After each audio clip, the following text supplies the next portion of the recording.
सभी दर्शकों को सादर प्रणाम। मैं पंडित कृष्ण कुमार शर्मा आज महोदया के प्रश्न को बताने के लिए फिर से उपस्थित हुआ हूँ। पूछिए महोदया, आपके क्या प्रश्न हैं? प्रणाम गुरुजी। आयुष्मती भव, आपका कल्याण हो जी। आगे आपके क्या प्रश्न है? प्रश्न पूछिए। जी, जैसे हमने पार्ट 1 में ये जान लिया कि भरणी नक्षत्र क्या है, कौन सी राशि में आता है, उसकी लिंग, जाति और भी बहुत कुछ। मैं चाहती हूँ कि हम उसी पार्ट को कंटिन्यू करें ये इस पार्ट 2 में, और आगे ये जाने कि भरणी नक्षत्र की योनि क्या होती है, एंड ऐसे भी कोई दूसरी योनियां हैं जिनके साथ उनका बैर हो। हाँ, बहुत सही प्रश्न है। भरणी नक्षत्र पर पहला पार्ट बन चुका है, ये दूसरा पार्ट है आप जो पूछ रही है। जी, भरणी नक्षत्र की योनि है, ठीक है। इसकी गज की योनि है। अच्छा। गज माने होता है हाथी। हाथी, अच्छा। अब इसको हाथी का चिन्ह क्यों दिया गया? हाथी बहुत सेक्सुअल होता है। अच्छा। जब किसी हाथी को पकड़ना होता है, मतवाले हाथी को, तो हाथी में एक मादा हाथी जंगल में छोड़ दिया जाता है। अच्छा। तो उसकी वो रति क्रिया उसकी ज़्यादा होती है हाथी की। तो एक हथिनी के साथ वो संपर्क करना चाहता है और उसी संपर्क के नाते वो पकड़ा जाता है। तो इसकी योनि जो है हाथी की है। अच्छा। और इस योनि में जो पैदा होते हैं वो कुछ ज़्यादा ही सेक्सुअल होते हैं। उनकी रति क्रिया की जो प्यास होती है बहुत ज़्यादा होती है। अच्छा। अब इसका योनि बैर किससे रहता है? सिंह से रहता है। अच्छा। अति बैर, अति शत्रु। जब हम आपको मेलापक बताएंगे तो कुछ योनियों के मित्र होते हैं, कुछ विशेष मित्र होते हैं, बेस्ट फ्रेंड, कुछ सम होते हैं, कुछ शत्रु होते। सम माने न हम आपका हित चाहेंगे ना अहित चाहेंगे, न्यूट्रल। न्यूट्रल। और कुछ दुश्मन होते हैं और कुछ महादुश्मन होते हैं। अच्छा। तो ये मैं महादुश्मन के बारे में बता रहा हूं, मेलापक में मैं सारी व्याख्या करूंगा। इसका जो महाशत्रु होता है सिंह होता है। अच्छा। और यह सिंह किस नक्षत्र वालों का होता है? धनिष्ठा नक्षत्र वालों का होता है। अच्छा। और पूर्वा भाद्रपद दो नक्षत्र का अच्छा योनि जो होती है सिंह की होती है। अच्छा। जब इस भरणी नक्षत्र वालों की शादी विवाह अगर धनिष्ठा नक्षत्र या पूर्व भाद्रपद नक्षत्र के साथ हो जाए तो दोनों रात दिन लड़ेंगे। याद रखिए ये दो नक्षत्र नहीं साथ आने चाहिए।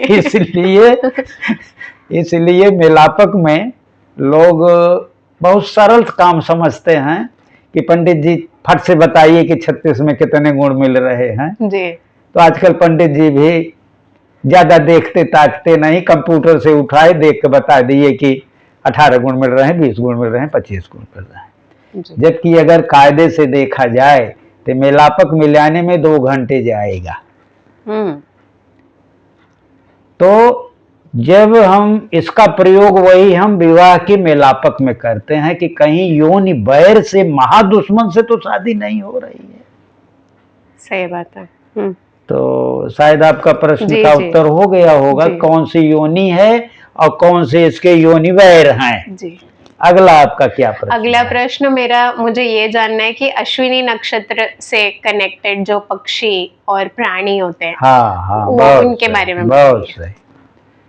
अश्विनी नक्षत्र का पक्षी कौवा होता है। क्रो। अच्छा, भरणी। भरणी, अरे सॉरी, जी, हाँ हाँ जी, हाँ जी। हाँ, मुझे ध्यान से उतर जाता है कोई बात क्योंकि अभी अश्विनी नक्षत्र पर ही खत्म हुआ था। भरणी, भरणी नक्षत्र का पक्षी कौवा होता है। कौवा को हम अगर चारा दें, उनका खाना पीना दें, तो भरणी नक्षत्र वालों का दुख दुरापत दूर हो सकता है। और भरणी नक्षत्र का प्राणी हाथी ही होता है। अच्छा अच्छा, योनि और हाथी हाँ, से, मतलब इसका प्राणी भी हाथी ही है। हम्म। तो भरणी नक्षत्र वाले अगर हाथी का चित्र लगाएं तो घर के अंतर्गत या हाथी का पालन पोषण करें तो उनके ऊपर जो दुख आने वाला है या दुख आया हुआ है कुछ कम हो सकता है, क्योंकि उसका प्राणी ही हाथी है। और भरणी नक्षत्र वाला हाथी योनि में पैदा हुआ तो हाथी जैसा हो भी सकता है, तंदुरुस्त। तंदुरुस्त हो सकता है। अच्छा। और सेक्सुअल भी हो सकता अच्छा। है। इसी से एक ज्योतिषी अंदाजा लगाता है, 100% कोई फिट नहीं ज्योतिष होता है, लेकिन एक अंदाज लगता है, क्योंकि और कोई बाहर से आकलन नहीं है कि इसके भीतर क्या पकड़ा है, कौन सा सॉफ्टवेयर इसके अंतर्गत है। हार्डवेयर तो बाहर बाहर का आंकड़ा हम मालूम करेंगे, अंदर अंदर क्या है, अंदर अंदर ज्योतिष ही बताता है। तो इसका जो है प्राणी हाथी है। अगला आपका क्या प्रश्न है? पक्षी इनका? पक्षी कौवा है। कौवा है, हाँ, कौवा भी मैंने बताया, भरणी नक्षत्र का पक्षी कौवा है। अब आगे बताइए कि कौन से इनके देवता? हाँ, बहुत अच्छा प्रश्न है, ये बहुत काबिले तारीफ प्रश्न है, क्योंकि देवता के ऊपर तो सब दारोमदार निर्भर है। जी। भरणी नक्षत्र के देवता यमराज। अच्छा। हाँ, जो कि सूर्य देव के पुत्र भी हैं, यम, और शनि के भाई भी हैं। अच्छा। और जब देवताओं में अधिपति देवता की कल्पना की गई है, जो नौ ग्रहों के अधिपति भी हैं, अच्छा। शनि के दाईं तरफ के अधिपति देवता भी हैं। और यह यमराज जो हैं, जो 10 दिक्पाल हैं, दिशाओं के पालक हैं। हमारे शास्त्र में 10 दिशाएं बताई गई हैं, पूरब, पश्चिम, उत्तर, दक्षिण, फिर आग्नेय कोण, नैऋत्य कोण, वायव्य कोण, ईशान कोण, जिसे north east, north west, south east, south west English में कहा जाता है। जी जी। और ऊपर की दिशा और नीचे की दिशा मिलाकर के 10 दिशाएं बताई गई हैं। और 10 दिशाओं में दक्षिण दिशा के पालक यमराज हैं। अच्छा। अब यमराज का द्रव्य गुण क्या है? यमराज से लोग बहुत डरते हैं कि आया है हमारा प्राण लेके जाएगा अब। जी। लेकिन यमराज, उनको धर्मराज भी बोला जाता है। अच्छा। वो गलत काम नहीं करते जी। जितने दिन की जिनकी अवधि है उतने दिन का हिसाब किताब सब लिखा रहता है, और जब उसकी अवधि पूरी होती है तो यमराज नियम के अनुसार आते हैं और लेकर के जाते हैं। अच्छा। और जिसका जो कर्म रहता है उसके अनुसार उसको दंड देते हैं या उस योनि में प्रवेश कराते हैं। मतलब वो अपना काम कर रहे हैं, वो अपना सैद्धांतिक रूप से किसी के प्रति पक्षपात नहीं करते। इसलिए नियम कानून के बहुत पक्के हैं। रूल्स रेगुलेशन उनका बहुत अच्छा है। अभी है कि जो गलत काम कर रहा है, जो पाप का काम कर रहा हो तो डरेगा ही कि मुझको यमराज बहुत मारेंगे जी, हमें खौलते तेल में डाल देंगे। लेकिन यमराज ऐसा कुछ करते नहीं, जिसका जैसा कर्म है वैसा उसको फल मिलता है, उनके यहाँ बरोबर लिखा पढ़ा जाता रहता है। तो ये यमराज का गुण है। तो यमराज ही इनके देवता हैं, भरणी नक्षत्र के। तो जो इस नक्षत्र में पैदा होता है उसके पास वो गुण रहता है कि वो अपने कर्म का पालन करता है। अभी है कि अब कोई कह दे कि मैं नहीं मरूंगा, आप मेरा प्राण नहीं लेके जा सकते हैं, तो उसको जबरदस्ती क्या लेके चले जाएंगे, क्योंकि उनको करना ही है, व्यवस्था बनानी है, बहुत व्यवस्थाकार हैं जी। ऐसे ही जो भरणी नक्षत्र का पैदा हुआ, कोई अगर नहीं सुन रहा है तो उसके साथ रोबैती से भी पेश आता है। तो इसलिए इनके देवता यमराज हैं। अगर कोई किसी के ऊपर भरणी नक्षत्र वो दुष्ट ग्रहों के दृष्टि में आ जाता है या 6, 8, 12 के अशुभ भाव में उसके ग्रह चले जाते हैं, उसके ऊपर जितना फल मिलना चाहिए वो नहीं फल मिलता है, तो यमराज की प्रार्थना के द्वारा उसका काम हो जाता है। तो ये हो गए हमारे उनके भरणी नक्षत्र के देवता जी। अब अगला क्या आपका प्रश्न है? हमने पक्षी, प्राणी, देवता, योनि जान लिए, लेकिन अब मैं जानना चाहती हूँ कि इनके गोत्र भी आप बता दीजिए। गोत्र क्या होता है? भरणी नक्षत्र के गोत्र भी है। इनका गोत्र है वशिष्ठ। अच्छा। जो राम और दशरथ के गुरु थे वशिष्ठ, वही बस वो वशिष्ठ, वही जानिए यही वशिष्ठ है। वशिष्ठ का मतलब होता है धन वैभव से संपन्न,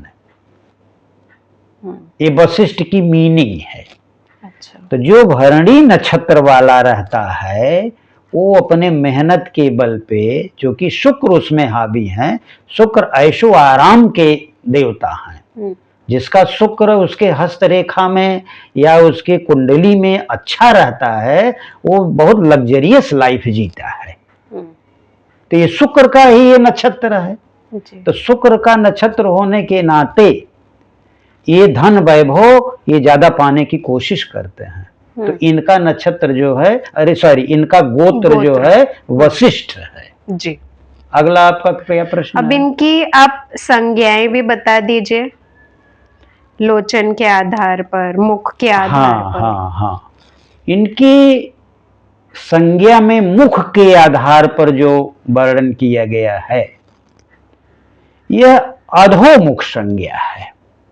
मीनिंग मतलब भरणी नक्षत्र का आदमी अगर अधोमुख माने होता है नीचे मुख करना। अच्छा। अब नीचे मुख का काम माने नीचे का आप काम करिए, खोदने का काम, कंस्ट्रक्शन, माइंस का काम, ना ही कंस्ट्रक्शन में बिल्डिंग बनती है ऊपर, अच्छा, नीचे वाला, अच्छा, पृथ्वी के नीचे वाला काम। अच्छा। माइंस का काम करिए, नहर का काम करिए, खाड़ी में काम करिए कोई, और क्या कहा जाता कुआं खोदवाइए, मतलब जो जमीन के अंदर, जो जमीन के नीचे वाला जो काम है अधोमुख है। अधोमुख वाला काम आप करेंगे तो उसमें आप ज्यादा सफल होंगे भरणी नक्षत्र वाले जातक या जाति क्या। अच्छा।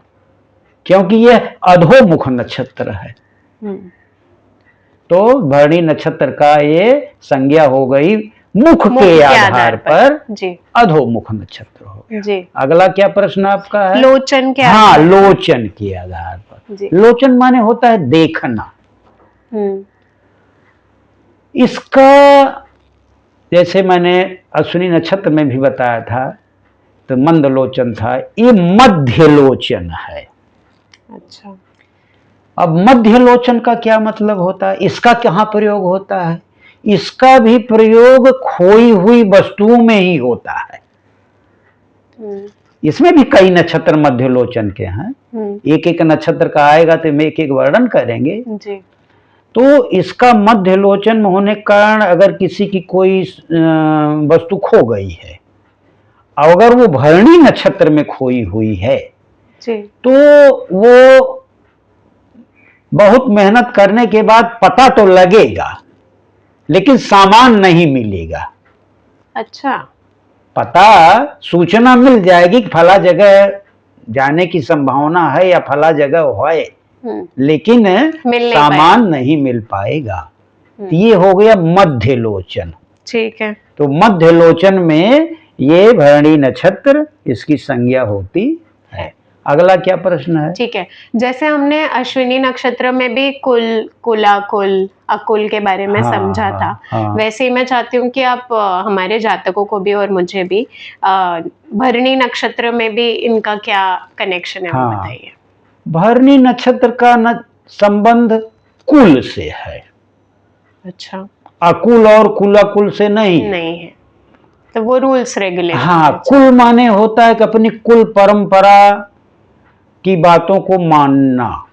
वो यमराज से कनेक्ट हो रहा है। हाँ जी सब चीज की हम मानते हैं जो हिसाब किताब है। जी जी जी। हम अपने जो परंपराएं चली आ रही हैं उसको हम छोड़ेंगे नहीं, उस परंपरा को हम बना करके रखेंगे। तो जो भरणी नक्षत्र का जातक होता है अपने कुल को नहीं डूबोता है। अच्छा। थोड़ा दिक्कत होती है कि वो मनचला होता है, लेकिन फिर भी अपने वो कुल को नहीं डूबोता है। तो इसका जो है वो कुल अकुल कुलाकुल में इसकी कुल की संज्ञा है। और कोई आपके प्रश्न? नहीं गुरुजी, आज के लिए हम इसका समापन करते हैं। हम चाहते हैं कि हम फिर मिले आपसे कुछ प्रश्नों के साथ, जैसे हम उसको भी अच्छे से उसकी जानकारी प्राप्त कर पाएं। धन्यवाद आपको। धन्यवाद। आप ऐसी आती ही रहें और प्रश्न पूछती रहें जी। आपको भी ज्ञान प्राप्त हो और हमारे दर्शकों को भी ज्ञान प्राप्त हो जी। और हम कहते हैं कि अगर आपको अच्छा लग रहा है इसको सब्सक्राइब करिए, लाइक करिए, शेयर करिए। बस इसी के साथ हम अपनी वाणी को विराम देते हैं।